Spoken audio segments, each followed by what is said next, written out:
Bienvenue dans le monde de la programmation des microcontrôleurs. Aujourd'hui, nous allons parler de communication.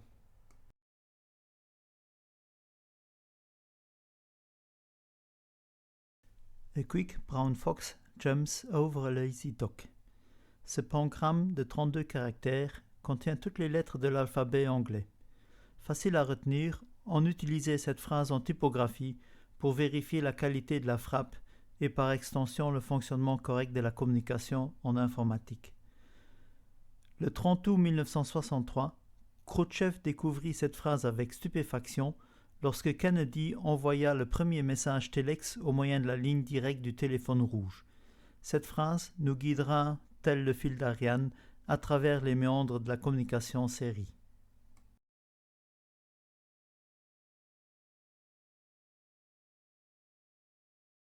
Bonjour à tous, je me présente Fernand Schwickerath. Nous aurons le plaisir de découvrir cette présentation ensemble.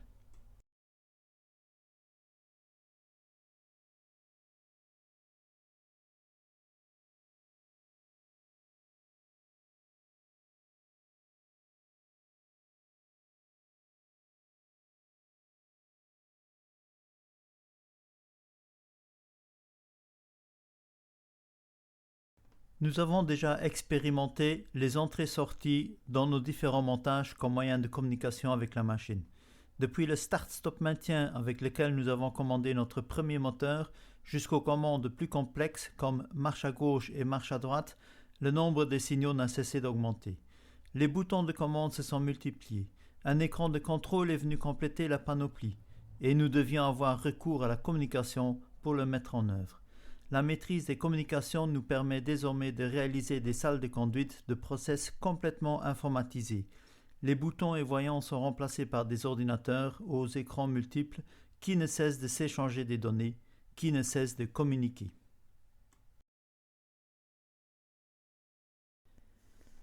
RS-232, aussi nommé EIA RS-232C ou V24.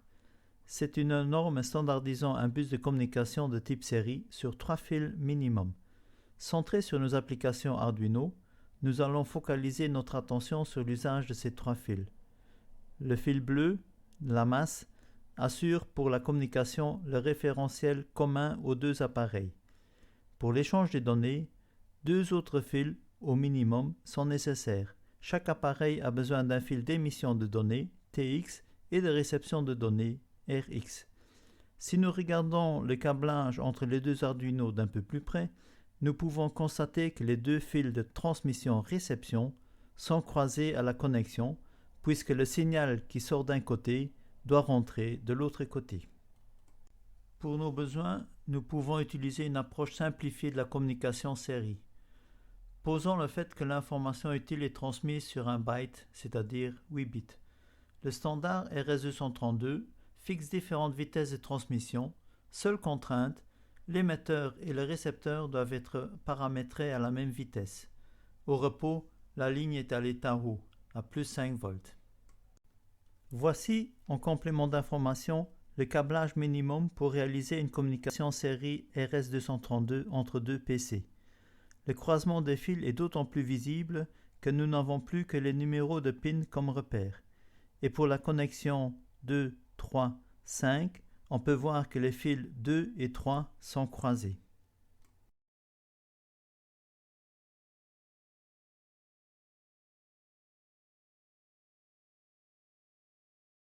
La transmission par byte a nécessité la mise en place d'un codage standard à appliquer lors de la transmission. C'est le code ASCII qui fixe ces règles de base depuis presque 60 ans. En fait, ASCII, c'est l'abréviation de Code américain standard pour l'échange d'informations. On peut distinguer 3 zones dans la table ASCII. Tout d'abord, les caractères de contrôle, ou dits non imprimables, de 0 à 31, ainsi que le delete avec son numéro 127. Ensuite, les caractères imprimables, non accentués, de 32 à 126. Et pour finir, la table étendue de caractères accentués ou graphiques. Dans un premier temps, nous allons nous intéresser aux caractères alphanumériques non accentués, qui se trouvent tous dans le tableau des imprimables. Ils sont également répertoriés dans 3 zones distinctes. Tout d'abord, les chiffres de 0 à 9, dont le codage est compris entre 48 et 57. Les lettres majuscules, dont le codage est de 65 à 90 en décimales. Et pour finir, les lettres minuscules, non accentuées, entre 97 et 122.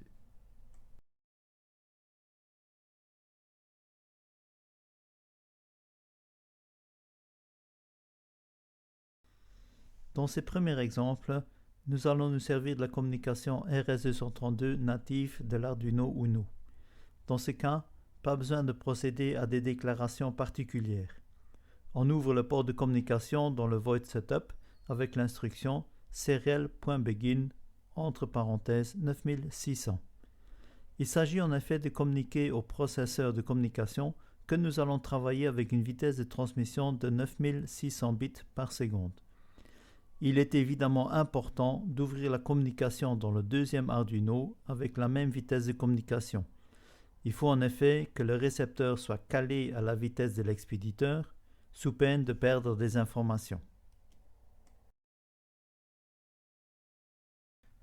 Pour aborder la communication, nous allons dans un premier temps nous concentrer sur différentes méthodes d'émission et laisser la réception de côté.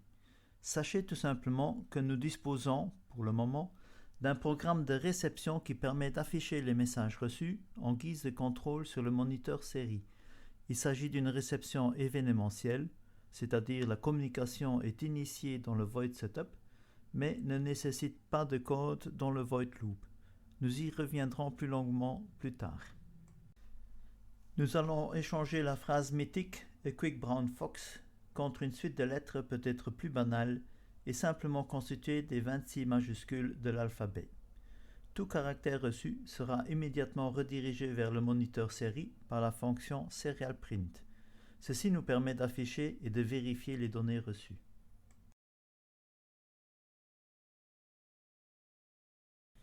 Pour notre premier message, nous allons constituer une chaîne de 26 caractères contenant l'alphabet majuscule. Dans le Void Setup, nous allons d'abord ouvrir le port de communication à la vitesse de communication désirée. Ensuite, il nous suffit d'insérer la fonction serialWrite dans le programme principal. Nous pouvons directement inscrire la chaîne de caractères comme argument de la fonction. Il suffit de respecter les règles d'écriture qui demandent l'usage des guillemets, c'est-à-dire les doubles cotes, comme délimiteurs de la chaîne. En vérifiant sur les deux moniteurs série, côté émission et côté réception, on s'aperçoit qu'ils affichent tous les deux le même résultat. Reprenons le programme d'émission précédent et remplaçons la fonction serialWrite par serialPrint. Maintenant, vérifions l'affichage sur les deux moniteurs série, à savoir côté émission et côté réception. Deux constatations s'imposent. 1. Les deux moniteurs affichent toujours la même chose, heureusement. 2. À ce stade, nous ne pouvons pas encore percevoir de différence entre write et print. Changement de tactique et on se réfère à la table ASCII. L'alphabet des majuscules y est codé entre 65 et 90. L'idée, c'est d'envoyer un à un le code ASCII des 26 lettres et d'observer ce qui se passe. Pour cela, nous allons utiliser une boucle for que nous allons initialiser à la valeur 65 et limiter à 90, ce qui correspond au code ASCII des lettres que nous voulons envoyer. Nous allons utiliser la dernière fonction étudiée, à savoir le serialPrint. Nous allons remplacer toute la chaîne de caractères par le nom de la variable, ichar, qui contiendra de 65 à 90 tous les codes ASCII des lettres majuscules. Et bien sûr, nous pouvons vérifier l'émission et la réception sur les deux moniteurs série. Pour être complet dans nos essais, il ne nous reste plus qu'à tester cette boucle avec la fonction serialWrite. Vérifions une dernière fois l'affichage sur les deux moniteurs série. Et, une fois de plus, nous pouvons constater que les deux moniteurs indiquent la même chose et qu'il nous est impossible à ce stade de voir une quelconque différence entre write et print.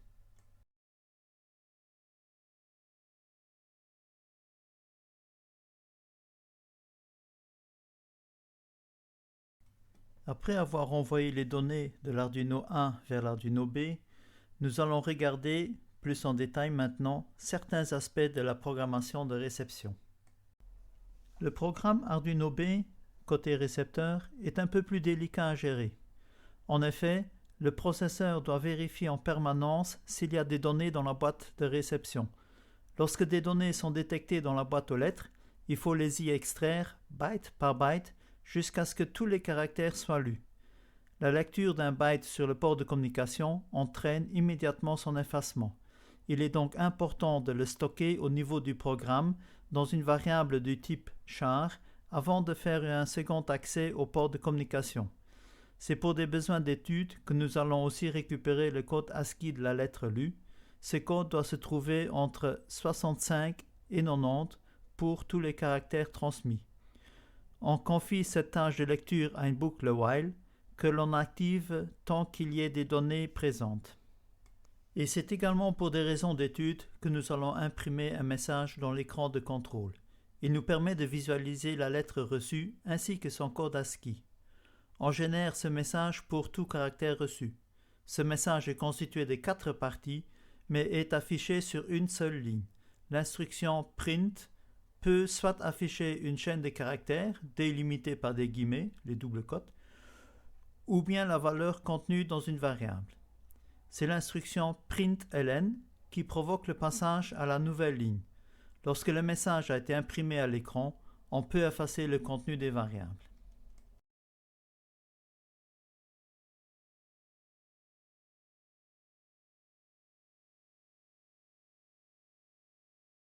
Nous venons de voir comment transférer un byte et l'afficher sur l'écran de contrôle du récepteur. Nous avons également vu que cette communication est initiée dans le programme principal. Ceci peut s'avérer délicat si la quantité d'informations à transmettre augmente, ainsi que la fréquence d'émission. On va se tourner vers les interruptions, en anglais interrupt, pour en faciliter la réception. C'est la fonction void serial event qui prend en charge la gestion de l'interrupt. Elle interrompt le déroulement normal du programme pour réceptionner l'un ou les données présentes sur le port de communication. Cette interruption a pour avantage de ne pas surcharger le programme principal, mais pose le problème de la cohérence des données et leur synchronisation avec le programme appelant. Il faut définir une structure pour recevoir les bytes entrants, une sorte de boîte aux lettres. Il faut prévoir une variable qui pourra recevoir les 26 lettres de l'alphabet. Nous allons la déclarer sans dimension et la dimensionner plus tard dans le void setup. Sans caractère de contrôle à l'émission, nous devons compter les bytes à la réception pour détecter la fin de la transmission et mettre les données à la disposition du programme. Et pour finir, on se servira d'un drapeau pour signaler au programme principal que l'on a reçu toutes les données et qui peut les utiliser à sa guise. Dans la vidéo précédente, Arduino 4, vous avez vu qu'une fonction devait être appelée dans le programme principal ou éventuellement dans un sous-programme pour être activée. Or, ici vous pouvez constater que la fonction voidSerialEvent, il s'agit bien d'une fonction, n'est ni appelée dans le programme principal ni dans un sous-programme. Bref, il n'y a visiblement rien qui appelle cette fonction. Et pourtant, ça marche. Le miracle s'appelle interruption. C'est le système qui se charge de faire démarrer cette fonction sur base d'un événement de la communication, d'où le nom Serial Event. Par contre, nous devons bien vérifier la réception et la synchronisation des données avec le programme principal. Une fois de plus, l'écriture d'une fonction nous a permis d'alléger le programme principal. Fonction événementielle, elle n'est pas appelée dans le void loop alors que les données qu'elle reçoit y sont exploitées. En effet, on redirige ces données vers le moniteur série par la commande serial_println. Une fois exploitées, les données sont effacées et on remet à zéro le drapeau données reçues, permettant ainsi la réception de nouvelles données.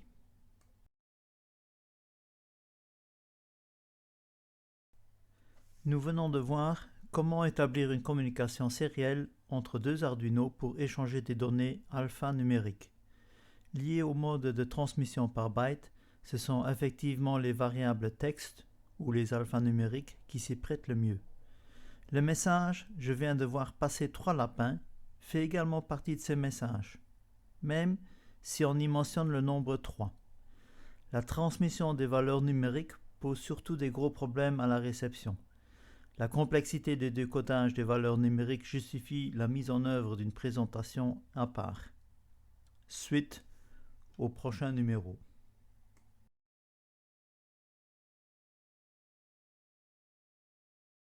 Nous voilà arrivés à la fin de la présentation. J'espère que ces explications auront éclairé quelques-unes de vos questions. N'hésitez pas à revoir cette présentation ou à me poser vos questions concernant les points abordés. D'autres présentations sont en cours d'élaboration, alors n'hésitez pas à me faire part de vos suggestions d'amélioration pour clarifier la compréhension des sujets traités. Je vous remercie pour votre attention et je vous dis à bientôt.